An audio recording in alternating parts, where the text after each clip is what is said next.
Bonsoir à toutes et à tous et merci de rester fidèles au programme de New World. Bienvenue dans une nouvelle semaine de votre émission Regard croisé. Le tout premier numéro, nous le commençons donc avec deux invités ici au plateau avec nous. Encore 4 sujets à aborder. Avec eux, nous parlerons d'abord de la Libye. L'ONU dénonce des enlèvements et détentions de figures politiques. Nous parlerons aussi du Sénégal, concert de casseroles pour protester contre l'interdiction du meeting d'investiture de Sonko en Centrafrique, le début de la campagne du référendum pour une nouvelle constitution, nous en parlons. Puis nous terminerons bien évidemment par le Togo, une institution de microfinance fermée dans la commune Golfe 7. Et pour en parler ce soir, comme je le disais, deux invités sur ce plateau avec moi, Komla et Fabo. Vous êtes homme politique, membre du nouvel engagement togolais NETS. Bonsoir Komla et bienvenue. Bonsoir, bonsoir docteur Guillaume, bonsoir à toute la population togolaise, bonsoir spécialement à la préfecture, la population de la préfecture d'Amou, passant par Hiatro, Amlamé, Amoblo, Petegan, Gamé et autres, j'en passe. Nous saluons également tous ceux qui nous suivent depuis cette préfecture. Notre deuxième invité, Komi Valentin Mayaba, vous êtes journaliste, analyste politique, directeur de publication du journal Le Symposium, également le président de l'AGE7. Bonsoir Valentin et bienvenue. Merci, bonsoir Guillaume, bonsoir aux co-débatteurs, également à tous les téléspectateurs qui nous suivent à travers la planète, parce que Niwa TV, c'est une chaîne qui est mondiale, il faut le dire comme ça. Et puis, je profite aussi de ce plateau pour dire bonsoir ou souhaiter une joyeuse semaine à la société MNS Group qui excelle dans le BTP et qui fait un travail noble. Et à travers elle, la directrice qui est constamment sur le terrain et qui, ma foi, donne quand même du meilleur pour que les travaux avancent. Merci. Donc, Mayaba, nous attaquons notre premier sujet. Nous prenons la direction de la Libye. L'ONU dénonce des enlèvements et détentions de figures politiques. La mission des Nations Unies en Libye, Manuel, a dénoncé jeudi des enlèvements continus, des arrestations arbitraires et des disparitions de citoyens et personnalités publiques par différents organes de sécurité en Libye. Dans un communiqué rendu public ce jeudi, la MANUL a notamment évoqué l'enlèvement de Faraj Abderrahman Bountari, ancien ministre des Finances du gouvernement d'Union nationale en 2018.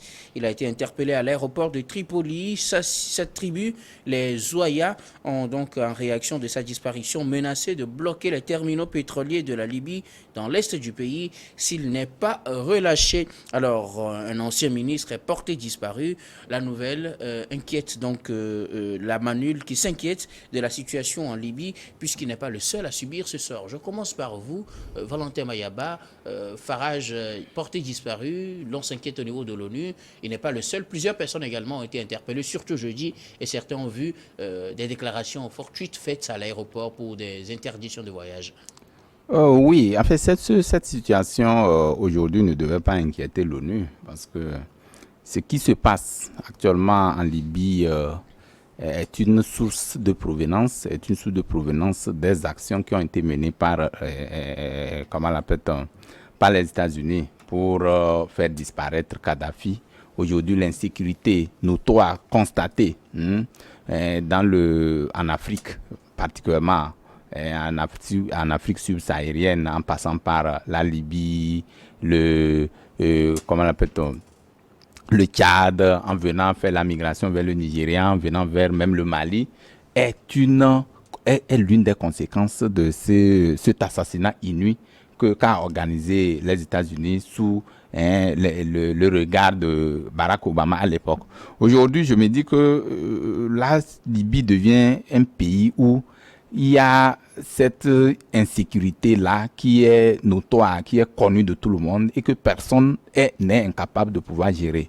Mais maintenant, une chose est de savoir jusqu'à quand l'arrêt de ce phénomène ou de cette situation. Personne ne le sait parce que quand vous voyez, le pays est divisé en deux. Une qui est une partie qui est gérée par le gouvernement national, justement par l'ONU, et l'autre par le l'Est, général soutenu par le maréchal Haftar. Haftar. Donc ça veut dire qu'aujourd'hui, il n'y a pas un contrôle qui, ma foi, peut quand même donner de la quiétude aux populations qui y s'y trouvent. Pour vous, Donc, c'est normal qu'un ancien ministre disparaisse comme ça? Non. On l'interpelle et puis on n'a plus de nouvelles? Et personne ne peut dire c'est normal, mais c'est qu'on pouvait s'attendre qu'à ça. Du moment où il y a toujours ces dérapages-là qui sont constatés, il y a toujours des gens qui se disent non, qu'aujourd'hui, je peux faire ce que je veux, parce que c'est des camps rangés, ça peut aboutir à ça. Donc, mais nous disons, l'inquiétude, c'est que personne ne peut soutenir ce qui est en train de se faire, mais nous disons, qu'est-ce qu'on fait pour arrêter le phénomène? C'est la grande question. Aujourd'hui, nous voyons que même quand tu circules librement dans ce pays-là, même les personnes qui voyagent, ils arrivent en Libye, on les prend, on les met dans des trucs, personne ne parle. Donc c'est comme une république qui ne fonctionne pas. Donc je me dis qu'à un moment donné, il va falloir que les autorités libyennes, même les États-Unis, qui sont quand même, quoi qu'on dise, au premier plan de cette situation qui s'est produite en Libye et qui, ma foi, aujourd'hui, se donne raison pour parler d'une situation incontrôlée. Alors, qu'est-ce qu'on peut faire pour que le phénomène-là ne puisse pas être grandissant? Mais je me dis que à un moment donné, la situation elle est ingérable au niveau des autorités libyennes parce qu'eux-mêmes n'arrivent pas à faire le contrôle de tout le territoire parce qu'à un moment donné, il faut dire que les puissances étrangères doivent venir leur apporter leur soutien. Mais ce que nous connaissons, est-ce que ce qui s'est passé ou ce qui se passe actuellement n'est pas téléguidé par ces puissances-là pour des raisons ou autres? Mais la condamnation même de l'ONU aujourd'hui, moi je trouve que c'est se foutre de la gueule des Libyens. Qu'est-ce que l'ONU pourrait faire à part condamner? Oui, c'est politique. En fait, sur le plan diplomatique, c'est ce qu'ils peuvent dire. Mais ils peuvent savoir quelle alchimie trouver, quelle alternative trouver pour que le phénomène ne puisse grandir. Mais aujourd'hui, comment ils ont fait pour arrêter Kadhafi et le tuer? Et aujourd'hui, cette insécurité ne peut pas trouver des solutions. Mais dites-moi qu'ils ne voudraient pas que ce pays-là trouve quand même la stabilité. Sinon, si l'ONU aujourd'hui, qui est une organisation mondiale, et qui maintient de la paix et de la sécurité dans les pays, je crois qu'aujourd'hui, on ne peut pas rester que dans les dénonciations. On peut aussi chercher à voir quels sont les acteurs qui sont mis en jeu, qu'est-ce que nous pouvons faire pour accompagner, qu'est-ce qui fait qu'aujourd'hui, on en arrive là. Donc, c'est là, je dis qu'il y a cette volonté de l'ONU, même de la communauté internationale, à ce que ce pays-là ne retrouve pas sa stabilité. Parce que une fois la stabilité retrouvée au Mali, enfin en Libye, ça veut dire que tout le corridor du Mali, Niger, va retrouver sa stabilité. Et aujourd'hui, les armes qui ont fui, enfin, qui ont transité de ce pays-là aujourd'hui, font de nous, les pays africains qui ont connu le terrorisme et tout ça devient grandissant. Et ce phénomène est parti pour longtemps. Ce n'est pas aujourd'hui, on ne va pas finir avec le terrorisme ni aujourd'hui ni demain. Donc c'est regrettable, mais nous disons que les gens sont là pour entretenir ce flou-là, pour que la Libye ne retrouve pas ça. Quel président aujourd'hui pour les Libyens? La question est là, parce que personne, même ce que les gens disent, que le gouvernement de Tripoli est reconnu par la communauté internationale, Haftar est soutenu par ces hommes. Or, Haftar, c'était l'homme de main de Kadhafi. Donc aujourd'hui, je me dis que c'est difficile, après la mort de Kadhafi, que le pays là retrouve sa stabilité. Mais ça peut se faire si la volonté manifeste de cette communauté internationale-là puisse quand même mettre un accent à ce que les apports des uns et des autres, on ne va pas s'arrêter dans les dénonciations, mais on va apporter quand même des solutions endogènes, des solutions envisagées doivent être apportées pour qu'au moins ce pays-là puisse retrouver sa stabilité. Parce que nous, ça nous arrange. À l'époque, on disait Kadhafi, c'est quelqu'un de trop, il veut islamiser l'Afrique, mais certes, j'en parlais à l'époque. Oui, j'en parlais à l'époque. Je dis non, il faut une démocratie à l'africaine. Aujourd'hui, on a réclamé haut et fort qu'en Libye, il n'y avait pas la démocratie. Mais les gens vivaient mieux. Aujourd'hui, Kadhafi est parti. Qu'est devenu la Libye? Personne ne peut me dire aujourd'hui que la Libye a retrouvé sa stabilité, malgré tout ce qui s'est passé depuis 2011, que Kadhafi est parti jusqu'alors, on n'arrive pas à retrouver la stabilité. À qui la faute? Donc, à un moment donné, il faut que nous fassions l'effort de comprendre que notre réalité, la réalité africaine, nos peuples africains doivent s'identifier par leur culture, leur démocratie à eux. Merci. Et Fabo, un ancien ministre interpellé à l'aéroport. Puis finalement, on n'a plus de nouvelles de lui. Depuis jeudi, les membres de sa tribu ont menacé de saisir des ports pétroliers dans le sud du pays. Mais déjà, la situation inquiète dans le pays, puis ce n'est pas le seul. Plusieurs autres autorités se sont vues interdits de voyage arriver à l'aéroport, surtout à Tripoli. Ce même jeudi, la situation inquiète la mission des Nations Unies en Libye. Oui, la situation, elle inquiète l'opinion internationale et puis la population tout entière, surtout en Afrique. Parle patience avec eux. La Libye, c'est un pays où il y avait de vivre ensemble, de conditions, d'une bonne condition de vie. Et puis, bon, avec l'instrumentalisation des puissances occidentales, fait qu'aujourd'hui, la Libye est dans une situation incertaine. Me dire aujourd'hui qu'on ne peut pas trouver, ou bien faire disparaître un ancien ministre encore des Finances, ce qui n'est pas une bonne chose pour ce pays qui est la Libye. Cela voudrait dire qu'il n'y a pas encore une sécurité qui est installée, ou bien il n'y a pas encore de compréhension entre les protagonistes qui sont là. Je voudrais parler des deux blocs qui sont là actuellement. Donc, c'est une situation que moi, personnellement, à chaque fois que j'entends le problème de la Libye, ça m'écoeure parce que nous, Africains, nous sommes très naïfs et on se fait instrumentaliser par ces instrumentalisé qui, finalement? C'est les Occidentaux qui nous instrumentalisent par rapport à nos richesses que nous disposons dans notre continent. Ça fait qu'aujourd'hui, toutes les puissances veulent voir ce qui est dans le continent. Est-ce que vous voyez? Mais si aujourd'hui on dit que la Libye traverse ces problèmes, c'est inadmissible. Si aujourd'hui on nous dit que la Libye, il y a ces mains étrangères qui viennent envahir les richesses de la population, c'est parce qu'ils voient qu'il y a des intérêts qui s'y trouvent dans le pays. Est-ce que je me fais comprendre? Ils voient des intérêts qui se trouvent dans le pays et ils veulent partager ces intérêts-là entre eux pour que la Libye ne se désapprovie de toutes ces richesses. Alors, et de surcroît, il y a aussi la puissance, il y a la main visible des compagnies étrangères, notamment les grandes entreprises. Qui ont fait quoi finalement? Parce il est porté disparu, il a été enlevé par un service national, un service de la Libye qui l'a enlevé, qui finalement on n'a pas de retour. Est-ce que c'est les compagnies internationales qui ont manipulé le service ou comment? Non, ils peuvent manipuler les deux blocs là pour permettre de l'instabilité dans le pays, pour créer des situations qui ne va pas régler à temps le problème de la Libye que nous connaissons jusqu'à aujourd'hui, que ça traîne. Oui, pour information, il a été enlevé par l'organe de sécurité intérieure, l'OSI. Alors, il y a un autre aspect que je voudrais qu'on aborde, c'est la réaction des membres de la tribu Zoya, qui sont de la tribu du ministre porté disparu pour le moment.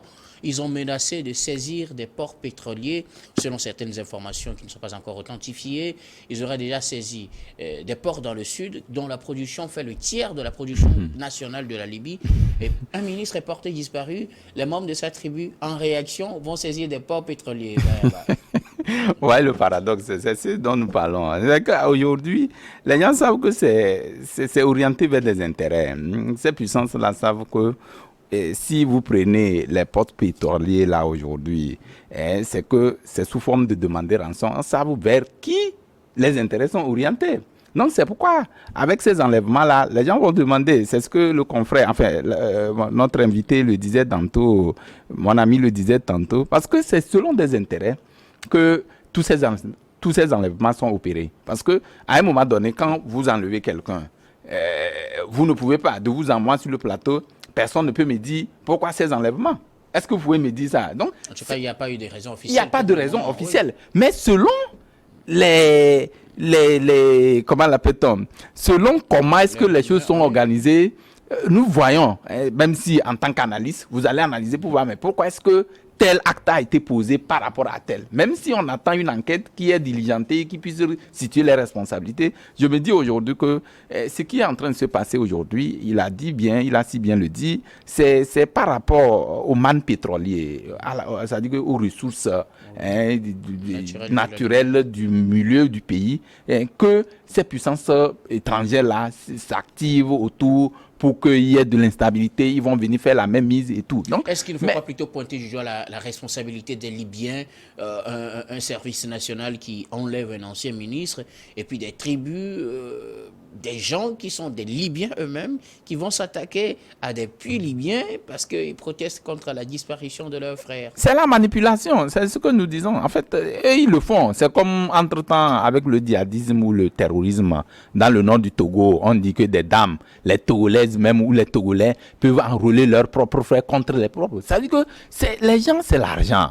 Si tout à l'heure, vous savez que les gens sont prêts à prendre des armes contre leurs frères pour de mine de rien. Mais c'est ce qu'il faut déplorer. Ailleurs, on a dépassé ce niveau-là pour dire que non, à cause de l'argent, je vais prendre de l'arme contre mon frère. Ce n'est pas possible. Donc aujourd'hui, c'est ce qui est en train de se faire. Ça veut dire qu'à un moment donné, vous l'avez si bien dit, en disant non, que est-ce que à cause de l'argent, l'aspect humain doit être quand même exclu de l'homme? Non.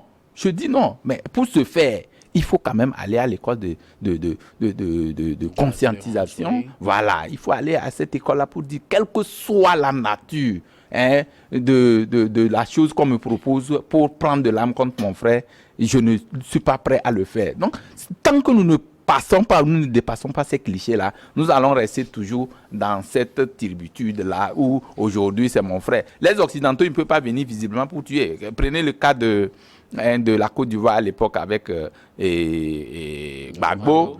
Voilà, tout ça là, c'est pas la France visiblement qui elle dit non qu'ils étaient là, c'est les propres frères qui ont enlevé. Mais tout ça là, nous savons comment ça se fait. Donc, à un moment donné, nous Africains, c'est l'appel que nous lançons à chaque fois que nous sommes sur le plateau. Nous Africains, nous devons prendre nos responsabilités. Mais nous ne pouvons pas dire qu'à cause de l'argent, nous sommes prêts à livrer notre propre frère à notre propre parent parce que. Donc, il faut finir avec ces clichés-là. Il faut rentrer dans un autre schéma pour dire que, mais quel que soit ce qui peut se passer, nous sommes un et indivisibles. C'est ce qui peut nous arranger dans notre pays. Comme là, Ifabo, un dernier mot sur cette situation. Un ancien ministre enlevé, des réactions dans sa tribu, on saisit des ports pétroliers. Oui, et aussi, ils saisissent les ports pétroliers pour pouvoir revendiquer la libération de leur fils. Donc, ce qui est Est-ce qu'il n'y a pas d'autre moyen de revendiquer que d'aller saisir là où on produit l'essentiel? Ils savent que c'est là. Aujourd'hui, l'élément essentiel sur lequel tous ils sont en train de s'accrocher, c'est la manne là. C'est l'or noir là qui est là et puis qui va chercher à diriger ou bien à gérer la manne là. C'est ça qu'on et ils savent qu'en saisissant le port pétrolier, voilà. Ça va bouger. Voilà, ça va mettre la pression que ceux qui sont les artisans de cette activité là, vont peut-être lâcher quoi. Il faut noter aussi que il n'y a pas aussi une sécurité qui est installée dans le pays. Oui. Sinon, comment on peut comprendre enlever un ancien ministre comme ça et jusqu'aujourd'hui on ne sait pas là où. Voilà, en tout cas, espérons qu'il soit très rapidement trouvé et que les ports saisis soient libérés pour continuer la production. Nous allons marquer la pause puis on se retrouve pour la suite des regards croisés de ce jour.